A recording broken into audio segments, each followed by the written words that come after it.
Welcome back after the break. और नाज़रीन, गुफ्तगू का सिलसिला भी जारी है। ईद का मौका है, कुछ मेहमान आ रहे हैं, कुछ मेहमान जा रहे हैं। ईद के मौके में घर में भी ये होता है ना, कुछ आ रहा होता है, कुछ जा रहा होता है। हमारे शो में भी यही कहीं हम जा रहे होते हैं, कहीं से कोई जा रहा होता है। हाँ बिल्कुल जी। और मीनवाइल जिन मेहमानों ने हमें ज्वाइन किया है उनमें है कंवर जैदी साहब। Thank you so much Kanwar for your time. आपने ईद के रोज हमें वक्त दिया। ईद मुबारक आपको।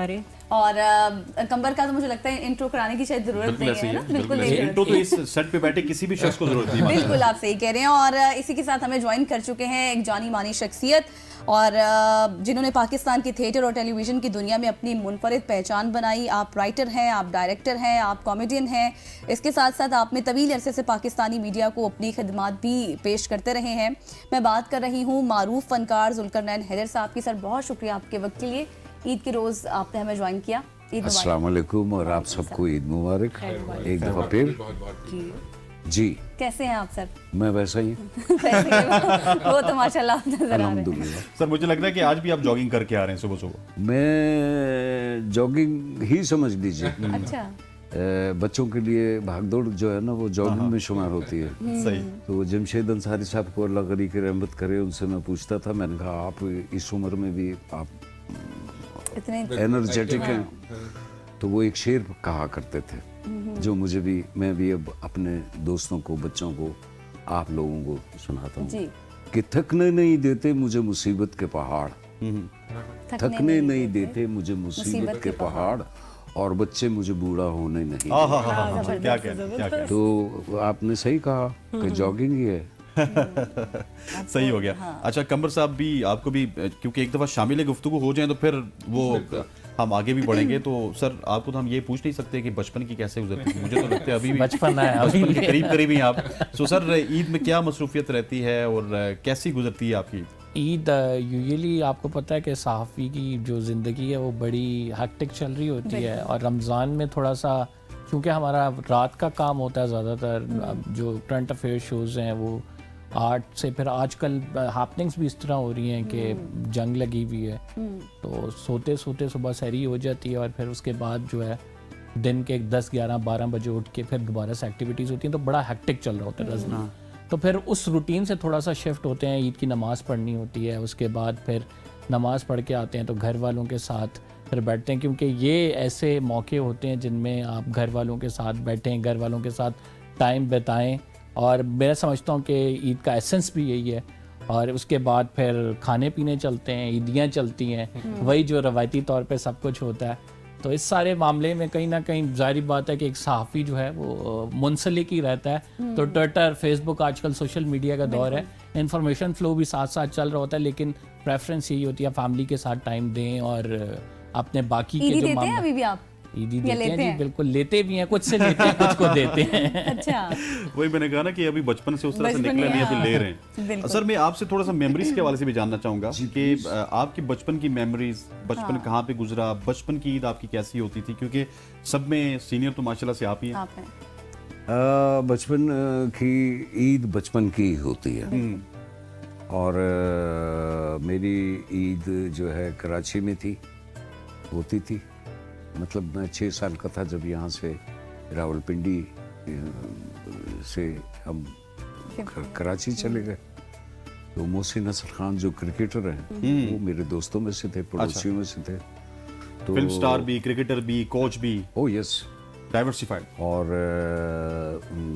हम कोई ना कोई मैच रखते थे क्रिकेट का। तो मोहसिन हसन खान साहब ने मुझे क्रिकेट सिखाने की बड़ी कोशिश की, लेकिन और मैंने उनको आर्टिस्ट बनाने की बड़ी कोशिश की। वो बन भी गए, वो बन भी गए, थोड़े थोड़े बने। बस उतना ही मैं क्रिकेट जानता। अच्छा। जितनी मोहसिन हसन खान एक्टिंग जानते हैं, इतनी आप क्रिकेट जानते हैं। जितनी वो एक्टिंग जानते हैं मैं इतनी क्रिकेट जानता हूँ। बहुत खूबसूरत बात की। सर कोई ऐसा वाकया जो अभी तक आपको याद हो बचपन का, या फिर जो थोड़ा सा लड़कपन होता है उस टाइम का, आप शेयर करना चाहते हो? किस ईद के हवाले से, ईद की मुनासबत से, ईद की मुनासबत हम ईद के इर्द गिर्द घूमेंगे। हाँ। ईद के हवाले से तो आमतौर से जब होश संभाला तो जैसे भाईजान ने बताया कि वो जर्नलिस्ट हैं, आप भी, ये हमारा शोबा भी है। तो सबसे पहले मैं आर्टिस्ट से पहले जर्नलिस्ट ही था। अच्छा 8th क्लास में हमारे एक बाकायदा उस वक्त एक स्कूल में पेपर निकलता था। पेपर निकलता था क्या, वो सबको डिस्ट्रीब्यूट नहीं करते थे, एक चार्ट पे अच्छा वो न्यूज़ का करके और उसमें वो सारा करते थे। हेडलाइंस वगैरह तो अब तो जहाँ बाकी सारी चीज़ें मॉडर्न हो गई हैं वहाँ पर सहाफ़त भी मॉडर्न हो गई है। यस तो मेरा एक मैंने पर्सनली एक प्राइवेट प्रोडक्शन की थी। आपने बचपन का पूछा तो वो मैं बताता हूँ। जी जी जी जी वो तो बात से बात निकल रही है तो याद आ रहा है। जी थ्रू प्रॉपर चैनल एक मेरा प्रोग्राम था private, proper channel through proper channel, जिसमें मैंने स्टार्ट लिया कि एक पेपर निकल रहा है और उसका जो मालिक है वो अमेरिका से आया है, वो मतलब मालिक वो है। तो पहले तो जर्नलिज्म होता था ना कि कुर्सी के ऊपर पजामा या वो पहना हुआ है और मुंह में पान है या यहाँ पे सिगरेट है और ये पैर ऊपर रख के और हाँ लिख रहे होते थे, खबर लिखी जा रही है। खबर लिखी जा रही है और आप सामने बैठ के इंटरव्यू दे रहे हैं। अब आज के सहाफी माशाल्लाह टाइयां और ये और वो और हैं जी। चेंज हो गया। कमर साहब तो इस तरह करते हैं, नहीं सर मुझे नहीं मुझे बताइए, आपसे मैंने जो सवाल किया आप अपनी परफॉर्मेंस के हवाले से बताइए, आगे पीछे ना जाइए। और फिर जो मेरे जैसे हैं उन्होंने बाल भी लगवा लिए और ये भी कर लिया। तो बड़ा हर चीज़ का बदल तो वो मेरा मकसद ये है कि छोटे होते हुए यही है कि जो ईदी नहीं देता था वो बहुत बुरा लगता बुरा था, लगता था अब भी लगता है बुरा। और मैं ये सोचता हूँ कि जिसको मैंने ईदी नहीं सर आप दी। ईदी लेते हैं आप बाय द वे जब आपको बुरा लगता है? जी बिल्कुल अच्छा बिल्कुल किस किस से लेते हैं सर? आपको भी देकर जाऊंगा। ओ वाह वाह जबरदस्त। कमाल लेते आज के दिन की सबसे अच्छी बात हमारे साथ देखी। लेते कहाँ से ईदी, कौन देता है अभी तक आपको ईदी? अभी अब तो कोई भी नहीं देता। अच्छा अच्छा। पहले हम खुद ले लिया करते थे। मुझे लगता है किसी का फोन बज रहा है अभी इस ईदी लेने के लिए वक्त कॉल और किया। कोई ईदी मांग रहा होगा किसी से। ये सहाफी ये आप सर ईदी जरूर दीजिएगा, लेकिन वो बाहर जाके लिफाफों का बड़ा फिर चक्कर आपने सामने देनी है और पैसे सामने करके देनी है। तो हम पे तो वैसे ही इल्जाम लगते रहते हैं लिफाफा साफी है। हाँ जी हाँ जी हाँ जी। सही साहिबा, अच्छा आप काफी देर से खामोश है, इसकी क्या वजह है? नहीं मैं इनकी आपको बातें कंपनी सुन देने के रही लिए थी। गजल मौजूद है, नहीं, मैं इनकी आप ये ना बातें समझिए सुन कि आप रही थी। अकेली हैं। नहीं तो बिल्कुल नहीं। आपने सवाल भी किया ना। हाँ नहीं, वो obviously- आपकी बातों से ये- जरा, नहीं महसूस हो एक रही ये कॉन्वर्सेशन का रूल भी यही होता है कि जिससे सवाल पूछा जाए और वो अभी आए हैं उनको आप टाइम प्रॉपर दें, वैसी कोई बात नहीं है। नहीं अब मैं आपका आपकी टाइम बात शुरू सुन- होता है। आपका वक्त शुरू हुआ चाहता है। ईद की तो वो मुझसे पूछ चुके हैं कि ईदी किसको देते हैं, कहाँ लेते हैं। मैंने भी कहा कि चलो वो आपसे दोनों मैं पूछूं। होस्ट है माशाल्लाह। हाँ जी। सवाल मैं आपसे करता हूँ। चले जी जी बताएं। आप जब इससे छोटी थी जी यानी अभी भी छोटे हैं। तो मैं ये गुस्ताखी कर ही नहीं रहे, जब उन्होंने कहा इससे छोटी थी। इससे छोटी थी Very तो precise. कैसे ईद मनाती थी?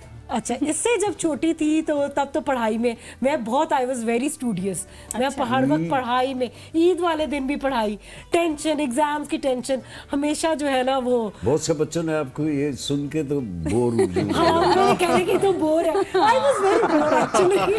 पढ़ाई की बातें हो जो रही हैं। स्टूडियस होता है वो ऐसे बोर सा होता है।